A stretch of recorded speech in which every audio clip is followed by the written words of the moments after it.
विश्ववंदनीय महाकारुणिक तथागत सम्यक संबुद्ध तथागत द्वारा उपदिष्टित आर्य सद्धम्म और तथागत का पवित्र पावन सा भिक्षु संघ। प्रथमतः इन तीन रत्नों को मैं त्रिवार वंदन करता हूँ।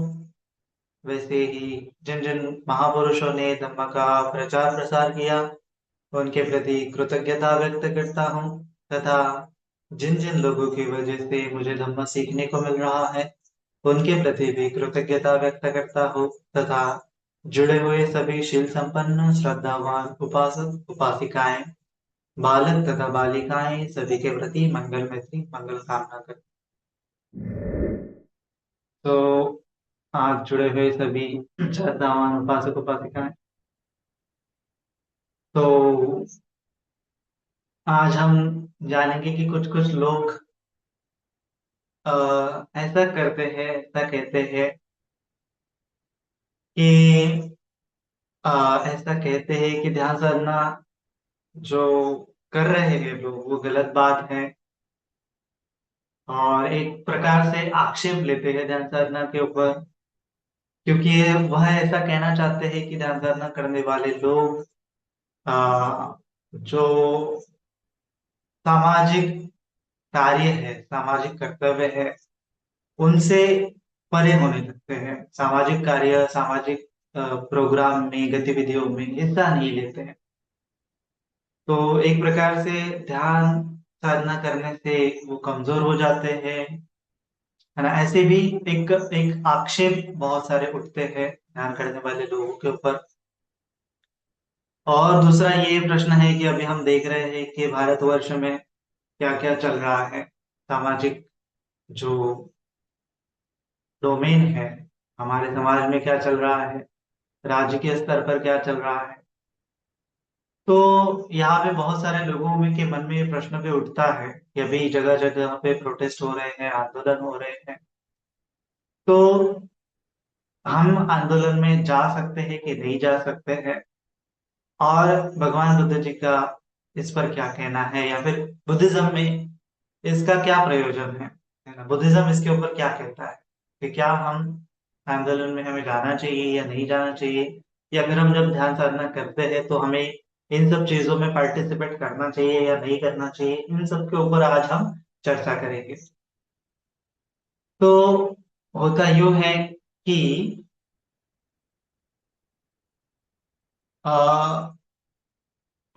लाइक आज से 200 साल पहले एक कार्ल मार्क्स नाम के एक प्रसिद्ध विचारक हुए थे, और जिन्होंने साम्यवाद का सिद्धांत दिया, कम्युनिज्म कम्युनिज्म का सिद्धांत दिया था। तो उन्होंने बताया था कि जो समाज के दबे कुचले लोग होते हैं, समाज के जो मजदूर कामगार वर्ग होता है, उनका शोषण किया जाता है। जो अमीर लोग हैं वही उनका शोषण करते हैं।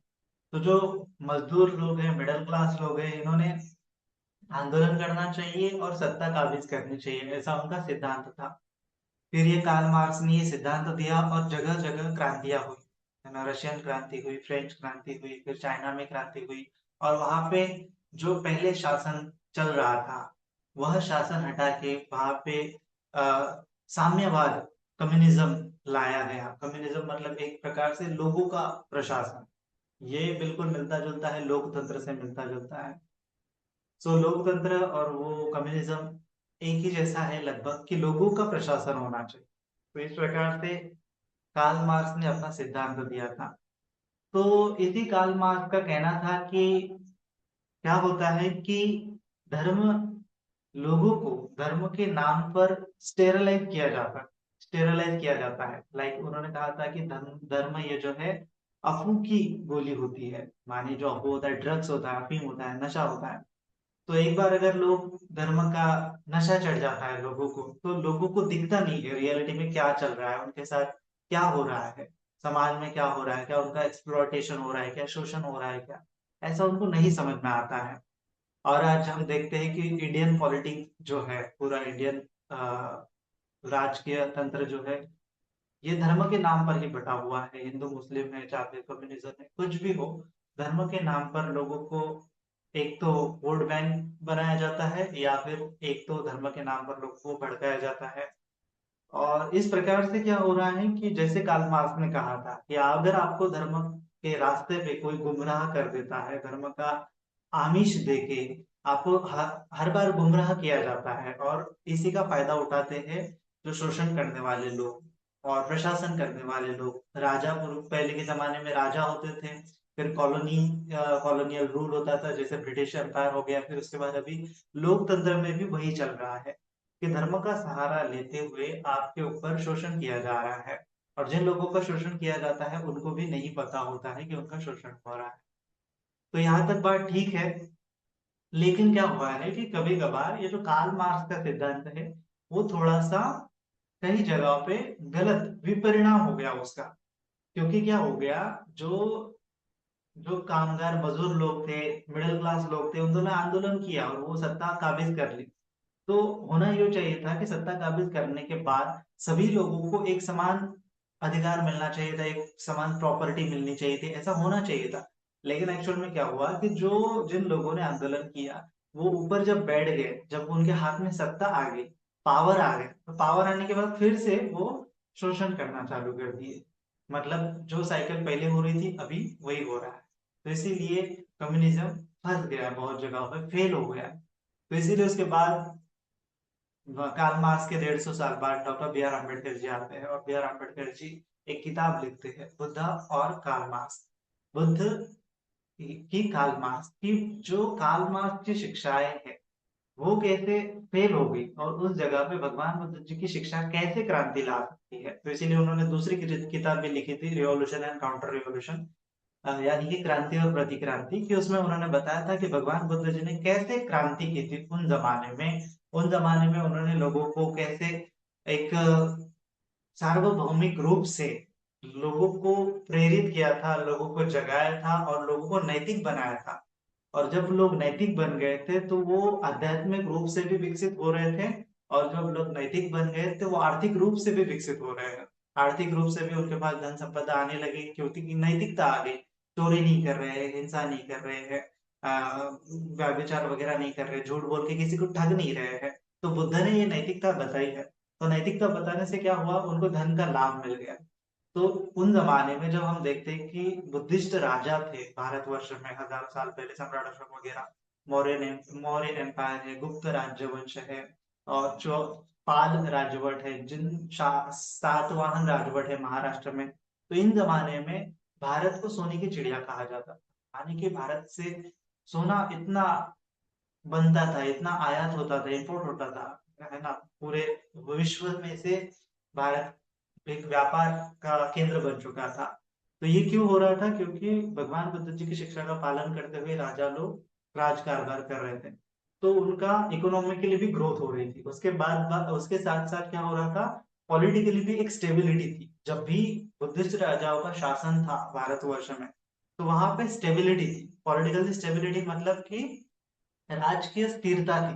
राजकीय स्थिरता थी, राजकीय समानता थी, है ना। सभी लोगों को समानता का अधिकार दिया गया था। सम्राट अशोक ने भेदभाव नहीं किया कि ये बुद्धिस्ट है तो इसको ज्यादा फैसिलिटीज मिलनी चाहिए, ये हिंदू धर्म का है या फिर जैन धर्म का है तो इसको कम फैसिलिटीज मिलनी चाहिए। ऐसा बिल्कुल भी उन्होंने भेदभाव नहीं किया था। सभी लोगों को सेम फैसिलिटीज उन्होंने दी थी। जगह जगह पे अशोक वाटिकाएं बनवाई थी, कुएं बनवाए थे, अस्पताल बनवाए थे सभी के लिए फ्री में। और इवन जानवरों जानवरों के लिए भी अस्पताल बनवाए थे सम्राट अशोक के टाइम में। तो ये एक राजकीय भी स्थिरता आ गई थी, आर्थिक रूप से भी पूरे देश में स्थिरता आ गई थी, राजकीय लेवल पे भी स्थिरता आ गई थी, और सामाजिक लेवल पे भी एक समानता फैल रही थी। तो इसीलिए ये बुद्ध की जो शिक्षाएं हैं ये केवल आपको आध्यात्मिक रूप से विकसित नहीं करती है, तो ये आपको सामाजिक रूप से भी विकसित करती है, आर्थिक रूप से भी विकसित करती है, राजकीय रूप से भी विकसित करती है, नैतिक रूप से भी विकसित करती है, सर्वांगीण रूप से विकसित करती है। और इसीलिए डॉक्टर अंबेडकर जी ने भगवान बुद्ध जी को चुना, बुद्ध धम्म को चुना। और उनका कहना था कि जब तक ये भारतवर्ष में फिर से बुद्धिज्म स्टैब्लिश नहीं होता है तब तक भारत का कल्याण होना असंभव है ना। तो इसीलिए उन्होंने बुद्धा की टीचिंग को बहुत स्टडी किया, और स्टडी करने के बाद इंडियन कॉन्स्टिट्यूशन भी उसी के हिसाब से बनाया। जब आकाशवाणी में 1952 में I think so Ambedkar ji ने आकाशवाणी पे पॉडकास्ट किया था, भाषण दिया था, तो उसमें उन्होंने कहा था कि हर एक व्यक्ति का फिलोसॉफी होता है उनके जीवन का, तो मेरे जीवन का भी फिलोसॉफी है। तो उसमें वो बताते हैं कि मेरे जीवन की फिलोसॉफी में 4 घटक होते हैं। तो वो बोलते हैं कि स्वतंत्रता, समता, न्याय और बंधुता, ये 4 चीजें हैं जो आपको इंडियन कॉन्स्टिट्यूशन में भी मिलती है। तो कई लोगों को ऐसा लग सकता है कि ये जो 4 चीजें हैं मैंने फ्रेंच राज्य क्रांति से लाई है, रशियन राज्य क्रांति से लाई है, तो ऐसा बिल्कुल भी नहीं है। बाबा साहब आम्बेडकर जी आगे कहते हैं कि ये जो 4 चीजें हैं मैंने मेरे गुरु से सीखी है। तो उनके गुरु का नाम बताते हैं कि ये भगवान बुद्ध जी से मैंने सीखी हुई है। कि भगवान बुद्ध जी ने सबसे पहले लोगों को स्वतंत्रता का कंसेप्ट बताया, समता का कंसेप्ट बताया, न्याय का कंसेप्ट बताया और बंधुभाव का कंसेप्ट बताया। और जब तक ये 4 चीजें समाज में सभी लोगों के अंदर नहीं आती है, ये नैतिक सामाजिक मूल्य जब तक सभी लोगों में नहीं आ जाते हैं, तब तक देश का कल्याण नहीं हो सकता, ऐसा बी आर अम्बेडकर जी का मानना था। तो इसीलिए आपको क्या है कि आपको सामाजिक रूप क्योंकि जो है उपासक उपासिका है, गृहस्थ लोग हैं, तो आपको समझना है कि आपको डे टू डे लाइफ जीते हैं आप, तो आपको बहुत सारी चीजों का सामना करना पड़ता है। जैसे महंगाई का भी आपको सामना करना पड़ता है क्योंकि आप कमाते हो, कमाने के बाद महंगाई का सामना करना पड़ता है। फिर उसके बाद आपके बच्चे हैं, बच्चों का भविष्य के बारे में भी आपको सोचना पड़ता है। तो अभी देखा जा रहा है कि बच्चों का भविष्य जो है अभी खतरे में है, क्योंकि पेपर लीक्स हो रहे हैं और कोई रिस्पॉन्सिबिलिटी नहीं ले रहा है। इस प्रकार से अगर चलता रहा तो आगे चल के क्या हो सकता है कि आपका जो पीढ़ी, 2-4 पीढ़ी जाने के बाद पूरा भारत का जो एजुकेशन सिस्टम है वो खराब अभी तो है ही, लेकिन और खराब हो जाएगा। और आपके बच्चों का कुछ भविष्य बचेगा ही नहीं, है ना। तो बच्चों का कुछ भविष्य बचेगा ही नहीं, तो फिर हमारे जीने का मतलब क्या है, तो बच्चे पैदा करने का मतलब क्या है ना। तो इसीलिए आपको सामने आना पड़ेगा। जो अन्याय हो रहा है वो उसके खिलाफ आवाज उठाना पड़ेगा, न्याय के लिए आपको सामने आना पड़ेगा, है ना। और जब तक ये हम नहीं आएंगे तब तक हमारे सामने वाली पीढ़ी का कल्याण भी नहीं होगा, है ना। और ऐसा बुद्धिस्ट फिलोसफी में भी है कि दूसरों के लिए हमें जीना है। खुद के लिए तो हम जी रहे हैं, लेकिन दूसरों के लिए क्या छोड़ के जा रहे हैं आगे, कुछ नहीं छोड़ के जा रहे, तो हमारे जीवन का कुछ मीनिंग नहीं बन रहा है। मीनिंग बनने के लिए आपको खुद के ऊपर भी काम करना है, दूसरों को भी कल्याण करना है। जैसे हम बोधिसत्व की जातक कथाएं पढ़ते हैं, हजारों हजारों आपको जातक कथाएं मिल जाएंगी कि जहाँ पे बोधिसत्व ने दूसरों के कल्याण के लिए अपने प्राण तक त्याग दिए, है ना। कि अच्छा लोगों को एक नैतिक शिक्षा मिले, इसके लिए उन्होंने खुद के प्राण त्याग दिए, मेरी वजह से दूसरों का कल्याण हो जाए, है ना। किसी राजा का कल्याण हो जाए, किसी गरीब का कल्याण हो जाए, एक एक व्यक्ति के लिए उन्होंने अपना देह तक त्याग दिया है ना। ये दान परमत्त पारमिता उन्होंने पूरी की है। तो बोधिसत्व से हम ये प्रेरणा ले ली है कि हमें दूसरों दूसरों के लिए जीना है। खुद के लिए तो जीना है, टाइम मिलना है, खुद खुद के लिए जीना है और दूसरों के लिए भी जीना है। तो इस प्रकार से बुद्ध की शिक्षा कहती है कि दूसरों के कल्याण करने में भी पुण्य होता है। दूसरों की भलाई के बारे में जब हम सोचते हैं तो भी पुण्य होता है। जब हम सत्य बोलते हैं तो भी पुण्य होता है। सत्य के लिए हम आवाज उठाते हैं तो भी पुण्य होता है। अन्याय के खिलाफ हम न्याय जब देते हैं, है ना, न्याय से अधिगमाय न्याय प्रतिपन्नो भगवतो सावक संगो, ये न्याय तत्व क्या है कि अन्याय हो रहा है वहां पे आपको प्रतिकार करना पड़ेगा, है ना। और कोई आपको, भगवान जी ने ये नहीं कहा है कि उसको सहन करते बैठो, उसको सहन करने के लिए भगवान जी ने बिल्कुल भी नहीं बोला है।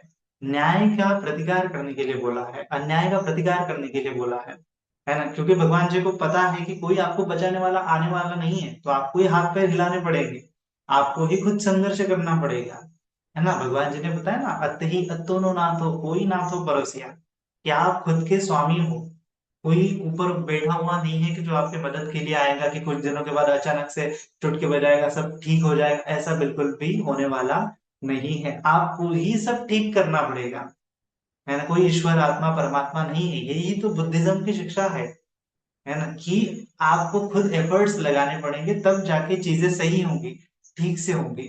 अगर आप एफर्ट्स नहीं लगाएंगे तो ठीक से नहीं होंगी। एफर्ट्स कौन नहीं लगाता है? जो प्रारब्धवादी बन जाता है। ये बुद्धिज्म के ठीक विपरीत दृष्टिकोण है ना। मिथ्या दृष्टिकोण पे उसको बोला गया कि अपने आप सब ठीक हो जाएगा, अपने आप बिल्कुल भी ठीक नहीं हो जाएगा, कभी ठीक नहीं हो जाएगा, है ना। तो इसीलिए आपको खुद सामने आके चीजों को ठीक करना पड़ता है। और जब आप सामने आके चीजों को ठीक करते हो तो आपका पुण्य होता है ना। और बहुत सारे लोग बोलते हैं कि मैं तो ध्यान कर रहा हूँ, मेरे लाइफ में तो मुझे कुछ दिख नहीं रहा है, सब कुछ ठीक चल रहा है, मैं तो हैंडल कर सकता हूँ। लेकिन क्या है कि आपको मैं बता दूं कि अगर आप इतिहास पढ़ते हो तो मनुष्य जो समाज में है इतनी सारी उथल पुथल हुई है कि जैसे आप अभी आपको लगता है कि सब कुछ ठीक चल रहा है आपके जीवन में, आपको सब ठीक चल रहा है, इलेक्ट्रिसिटी है, खाने पीने के लिए है, लेकिन कुछ क्राइसिस अगर हो जाती है, और राजा का बहुत बड़ा योगदान होता है। बुद्धिज्म में बोला गया है, राजा धोतु धर्मिको, कि राजा धार्मिक होना चाहिए। अगर राजा धार्मिक नहीं होता है तो प्रजा को नुकसान हो सकता है ना। तो कैसे नुकसान हो सकता है, इतिहास में हम देख सकते हैं कि सब ठीक चल रहा था। सम्राट अशोक के 7वें वंशज बृहद्रथ राजा थे, है ना, लास्ट वाले वंशज थे। तो उस समय तक सब ठीक चल रहा था, बुद्धिस्ट लोग भी बहुत सेलिब्रेट कर रहे थे, उनको लग रहा था कि कुछ होने वाला नहीं है। तो एक मानो सब लोग गए थे, कंफर्ट जोन में चले गए। बुद्धिस्ट राजा भी कंफर्ट जोन में चले गए, क्योंकि 7 पीढ़ियों से वो पुश्तों से 7 पुश्तों से खा के आ रहे हैं, 7 पुश्तों से उसने कुछ नहीं किया। फिर उसके बाद प्रजा भी एकदम शांत हो गई कि अभी कुछ होने वाला नहीं है, सब ठीक चल रहा है। 7 राजा अच्छे आए तो 8वां राजा भी अच्छा आएगा। इस प्रकार से वो सोच रहे हैं, इतने साल अच्छे से गए तो आगे वाला साल भी अच्छे से जाएगा, ऐसे वो सोच रहे हैं। लेकिन क्या होता है, अचानक से उथला पुथल हो जाती है। बृहदत्त राजा की हत्या हो जाती है, वहां पे पुष्यमित्र शुंग के द्वारा हत्या हो जाती है और नया राजा बन जाता है। फिर नया राजा बनने के बाद क्या करता है, वो बुद्धिस्ट लोगों को मारना काटना चालू कर देता है, बुद्धिस्ट भिक्षुओं की हत्या करना चालू कर देता है, और फिर बुद्धिज्म को खत्म करने के लिए पूरी कोशिश कर देता है। यानी एक ही जनरेशन में इतना बड़ा चेंजेस आ गया। और इस समय में बुद्धिस्ट लोगों ने ना तो कोई प्लानिंग की थी, ना तो उनके पास कोई स्ट्रक्चर था, ना तो धर्म को बचाने के लिए कुछ नहीं था, है ना। वो मानो एक कंफर्ट जोन में लाइफ जी रहे थे, आंख बंद करके एकदम सब ठीक चल रहा है ना। लेकिन अचानक से क्या हो गया, चेंज हो गया साइकिल। और क्या है कि जब विपाक आता है, जैसे बोला गया ना, अकुशल कर्मों का विपाक, जब आप उस सिचुएशन में जाते हो तो वो विपाक आएगा ही आपको, है ना। जैसे आपने नंगी तार है, उसको हाथ लगाया तो करंट लगेगा ही लगेगा, आपके कितने भी पुण्य हो नहीं बचा सकते आपको, है ना। आपने आग में कूदी मार दी तो मरना ही पड़ेगा, क्योंकि आप उस सिचुएशन में पड़ गए, तो कोई ऑप्शन ही नहीं है वहां पे। तो वो कर्म के विपाक आएंगे ही आएंगे। तो इस प्रकार से अगर उथला पुथल हो जाती है, कोई नया राजा आ जाता है, कोई नया रूल आ जाता है, कोई नया कानून आ जाता है, तो उससे आपके जीवन में बहुत सारा बदल हो सकता है, बहुत सारा चेंजेस हो सकता है, और इसके परिणाम आपको भी भुगतने पड़ सकते हैं और आपके भविष्य की पीढ़ियों को भी भुगतने पड़ सकते हैं। ठीक है। तो ये सब चीजें हैं, इन सब चीजों का हमें ख्याल रखना चाहिए। और अभी नंबर दूसरा फेज है कि दूसरा एक हम टॉपिक पे डिस्कशन करेंगे कि जो लोग ध्यान कर रहे हैं, तो लाइक ध्यानी लोगों ने क्या करना चाहिए फिर, क्या लाइक वो कर सकते हैं, प्रोटेस्ट में हिस्सा ले सकते हैं, सामाजिक चीजों पर ध्यान दे सकते हैं? तो बिल्कुल हाँ, दे सकते हैं, है ना। ध्यान ये नहीं कहता है आपको कि आप आंख बंद करके ही सब वेट करो, है ना। ध्यान में भगवान जी ने जैसे बताया, आता संपजानो सती माँ, उसमें पुरुषार्थ भी करना पड़ता है। और भगवान जी ने सबसे बढ़िया ध्यान दिया है कि जो उनके पहले किसी ने नहीं दिया था। भगवान जी बोलते हैं, हम चलते उठते बैठते हंसते पीते खाते ध्यान कर सकते हैं, है ना। चलते उठते बैठते भी हम ध्यान कर सकते हैं, और वो हमें करते आना चाहिए, है ना। और ये जो है ध्यान, आपको क्या बनाता है, सबसे पहले आपको कमजोर नहीं बनाता है। ये चीज है कि ध्यान आपको पावरफुल बनाता है, आपको संयम दिलाता है। और उस संयम का उपयोग करने से आपको, जैसे बहुत बार क्या होता है कि ध्यान आप कर रहे हैं, तो ये भी है ना कि आप दिन भर ध्यान करते बैठो तो अपने आप आपको भोजन नहीं मिलने वाला है। तो भोजन मिलने के लिए आपको कमाना पड़ेगा, कमा के खाना पड़ेगा, है ना। आपको कपड़े लत्ते भी अपने आप नहीं मिल रहे हैं, मैं ध्यान कर रहा हूँ तो मुझे अपने आप कपड़े मिलेंगे, ऐसे नहीं। कपड़े का पाने के लिए, खरीदने के लिए आपको पैसे चाहिए, पैसों के लिए काम करना पड़ेगा।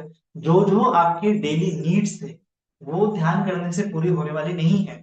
वो हम जाते हैं पूरी करते हैं तब जाके वो पूरी होती है। खाना पकाते हैं तब जाके उसको खा सकते हैं, खाना पकाए नहीं तो अपने आप नहीं पकने वाला है ना। ये चीजों हम करते हैं, लेकिन हमें इसका ये नहीं समझ में आ रहा है कि ये चीजें हम कर रहे हैं। हमें तो ऐसा लग रहा है कि ये कॉमन है ना। हमें तो थोड़ा सा मोह आ जाता है, तो कोई दिक्कत नहीं, लेकिन हमें समझना है कि हम खाना पकाते हैं तब जाके खाते हैं, कपड़े लत्ते के लिए काम करते हैं तब जाके हमें कपड़े लत्ते मिलते हैं। कोई ना कोई एफर्ट्स कर रहा है, उसकी वजह से हमें ये मिल रहा है। अगर वो एफर्ट्स किसी ने नहीं किए हैं, समझो कोई काम धंधा ही नहीं करता, तो आपको पगार कहाँ से मिलेगा? है ना। और फिर अभी महंगाई बढ़ रही है, तो अभी आपकी सैलरी भी कम हो रही है, महंगाई इतनी ज्यादा बढ़ रही है, तो आपको ये जो मूलभूत चीजें हैं वो भी मिलना मुश्किल हो सकता है। ठीक है, तो ध्यान कर रहे हैं इसका मतलब सभी चीजें आपकी जो डेली नीड्स है वो पूरी होने वाली नहीं है, उसको अलग से आपको एफर्ट्स लगा के पूरी करनी पड़ते हैं। ध्यान मन के लिए हम अलग से एफर्ट्स लगा रहे हैं, लेकिन जीवन यापन के लिए हम अलग से एफर्ट्स लगा रहे हैं, है ना। परिश्रम कर रहे हैं, ध्यान कर रहे हैं, मतलब हम मन के ऊपर परिश्रम कर रहे हैं, मन के ऊपर काम कर रहे हैं। और शरीर को जिंदा रखने के लिए हमें जो आर्थिक रूप से भी काम करना पड़ता है, तो हमारे इकोनॉमी में भी हमारा योगदान होता है।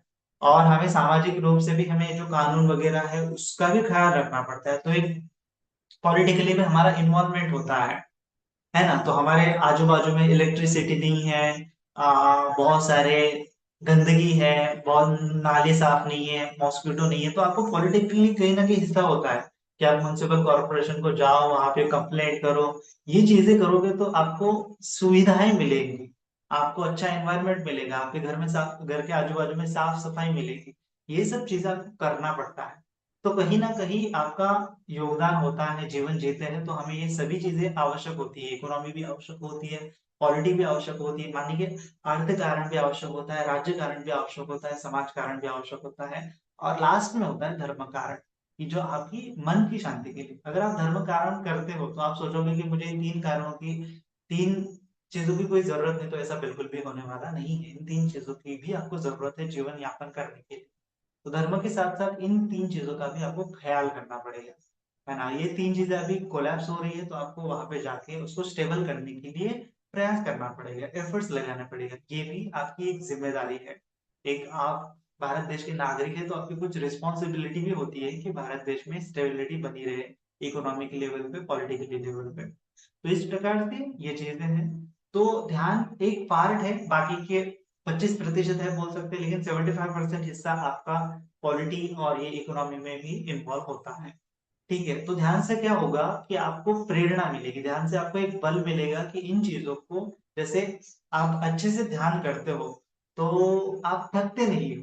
बहुत सारा दिन में आप ज्यादा काम कर सकते हो, तो ज्यादा काम करने से भी आपको ज्यादा थकान नहीं आएगी, तो एक फायदा हो गया, ध्यान का बेनिफिट आपको मिल गया। आपकी परिश्रम में बॉडीली जब आप काम करोगे तो कम थकावट आएगी, फिर ध्यान से आपका मन संयमित रहेगा, कोई आपको कुछ बुरा बोला बोलेगा, बुरा भला बोलेगा तब भी आपका मन संयमित रहेगा। तो ध्यान से हमें संयम मिल रहा है, इस संयम का हमें उपयोग करना है, ना कि पूरी तरह से कंफर्ट जोन में चले जाना है ना। इस संयम का उपयोग करना है, इस संयम का उपयोग करने के उदाहरण हमें बहुत सारे मिलते हैं। जैसे हम देखते हैं जापान में सामुराई होते हैं, सामुराई मतलब वो सैनिक होते हैं जो रक्षा करते हैं। तो जापान में एक सामुराई होने की वजह से उनके वो रक्षा करते हैं अपने राज्य की या अपने देश की। हम अगर इसमें देखेंगे चाइना में भी कुंफू कराटे है, तो कुंफू कराटे मतलब वो एक टेक्निक है, मार्शल आर्ट है, लेकिन उसको भी करने के लिए ध्यान करना पड़ता है, सामुराई बनने के लिए भी ध्यान करना पड़ता है ना। उसमें हम देखते हैं कि जापान एक छोटू सा देश था, लेकिन उसने अमेरिका के साथ युद्ध हो गया था। तो अमेरिका के साथ युद्ध हो गया था तो उसने अमेरिका को टक्कर दिया था, है ना। अमेरिका से उसने हाथ नहीं टेक दिए थे, उसको फाइट किया था। इतना सा जो देश था जापान, है ना, उसने अमेरिका अमेरिका के नाक में दम कर दिया था। ये जापान बुद्धिस्ट फिलोसॉफी को फॉलो करता है, इसीलिए टिका रहा, क्योंकि उसके पास संयम था, एक बल था, एक कंसिस्टेंसी चाहिए, है ना, एक निरंतरता चाहिए। उसके लिए उन्होंने ध्यान साधना का भी उपयोग किया। और उसके बाद हम देखते हैं दूसरा देश, वियतनाम देश। वियतनाम देश ने भी क्या किया था कि अमेरिका के साथ फाइट किया था। वियतनाम देश भी बहुत छोटू सा है, और उसने भी अमेरिका के आगे हाथ नहीं टेके थे, इतना फाइट किया था। ये दो देश बुद्धिस्ट राष्ट्र थे, बुद्ध की शिक्षा का फॉलो कर रहे थे, और दोनों ने बहुत आत्म संयम के साथ साथ जो हमारा रिस्पॉन्सिबिलिटी है, देश की जो जिम्मेदारी है, उसका भी ख्याल किया था। तब जाके वो आज भी महासत्ता के रूप में अमेरिका के साथ लड़ने के बाद भी, दो अणुबॉम्ब गिरने के बाद भी जापान फिर से महासत्ता देश है। तो ये कहाँ से आ रही है इतनी ऊर्जा?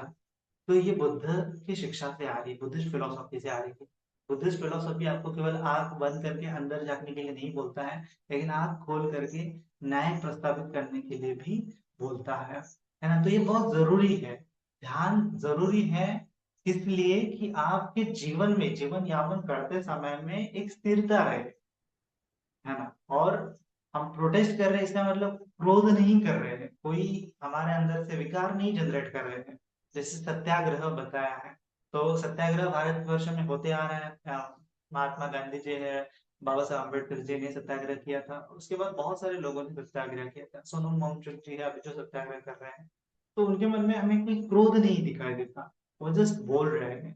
उनका अगर हम बोलना बोलना भी वाणी भी देखते हैं तो एक स्थिरता है उनकी वाणी में, है ना। तो उनको पता है कि लाइक एक जो मन की स्थिरता है, उनके मन में कलुषता नहीं है। उनको जस्ट अपनी आवाज रखनी है, न्याय के लिए लड़ना है। न्याय के लिए लड़ने का मतलब नहीं है कि आप वैर निर्माण करो मन में, है ना। वैर निर्माण करने का नहीं है, आपको जस्ट अन्याय का प्रतिकार करना है। तो वैर से नहीं तो अवैर से करना है। हमें जस्ट ठीक नहीं लग रहा है, इसीलिए हम ये कर रहे हैं, है ना। व्यवस्था को ठीक करने के लिए हम प्रयास कर रहे हैं, लेकिन क्रोध भावना से नहीं, बल्कि हमारी भविष्य की पीढ़ियों को हम अच्छा जीवन दे सके, भविष्य की जनरेशन को अच्छा हम शिक्षा दे सके, स्वास्थ्य दे सके, इंफ्रास्ट्रक्चर दे सके, इसलिए हम लड़ रहे हैं। तो इस लड़ने में कोई द्वेष नहीं है, लड़ने में कोई अहंकार नहीं है ना। इस प्रकार से हमें लड़ना होता है, तो उसको आत्म संयम बोलते हैं। तो आत्म संयम कहाँ से आएगा, वो आपके ध्यान से आता है। ध्यान जब हम करते हैं तो एकदम संयमता के साथ हम संघर्ष कर सकते हैं। और जो सामुराई है या फिर कुंफू कराटे है, मार्शल आर्ट है, इन विद्याओं में ध्यान साधना का बहुत इंपॉर्टेंट रोल होता है ना। क्योंकि आपको बहुत संयमता के साथ युद्ध खेलोगे तो आपका मन जितना प्रतिक्रिया देगा उतना विकार बढ़ेंगे और आप हार जाओगे, आपकी हार हो जाएगी। लेकिन मन में कोई प्रतिक्रिया नहीं जग रही है, आप केवल संघर्ष करने के लिए कर रहे हो, मन में कोई क्रोध नहीं है, हिंसा का भाव नहीं है ना, फिर भी आप लड़ाई लड़ रहे हो, तो उस समय में जो स्टेबिलिटी होगी तो बिल्कुल आपकी विजय होगी, है ना। आपकी ऊर्जा का भी वहां पे स्टोरेज होगा, ऊर्जा भी बचत होगी और आपके एफर्ट्स भी सही दिशा में लगेंगे। तो इस प्रकार से है, तो हमें इन सब चीजों का ख्याल करना बहुत जरूरी होता है ना। धम्म मार्ग पर तो हम कर रहे हैं, लेकिन दूसरों के लिए आगे आना, कल्याण करना, दूसरों की मदद करना, ये भी आ, पुण्य का काम होता है। न्याय के खिलाफ अन्याय के खिलाफ न्याय तत्व को लागू करना, ये भी पुण्य का काम होता है। ठीक है, तो किसी को स्वतंत्रता, समता, न्याय प्रस्तावित करना, ये भी पुण्य का काम है। बंधुभाव प्रस्तावित करना, ये भी पुण्य का काम है। तो इस प्रकार से भगवान बुद्ध जी की जो शिक्षा है वो आपके सर्वांगीण विकास के लिए आवश्यक है। ये केवल एक जनरेशन के लिए नहीं, एक व्यक्ति के लिए नहीं है, पूरे अभी तो सभी व्यक्ति के लिए है और सभी जनरेशन के लिए भगवान बुद्ध जी का धम्म है, अकालिक धम्म है ना। इस प्रकार से तो इस प्रकार से बुद्ध की शिक्षा को ग्रहण करना है, हमें संकुचित दृष्टिकोण से नहीं ग्रहण करना है। हर फील्ड में भगवान जी ने मध्यम मार्ग का सिद्धांत दिया है, तो हर फील्ड में मध्यम मार्ग को हम अप्लाई कर सकते हैं और हमारे जीवन का कल्याण कर सकते हैं, दूसरों के भी जीवन का कल्याण कर सकते हैं। ठीक है, तो आज के लिए इतना ही। सभी के प्रति मंगल मैत्री मंगल कामना करता हूँ, सभी का मंगल हो, सभी का कल्याण हो, सभी जन सुखी हो, सुखी हो, सुखी हो।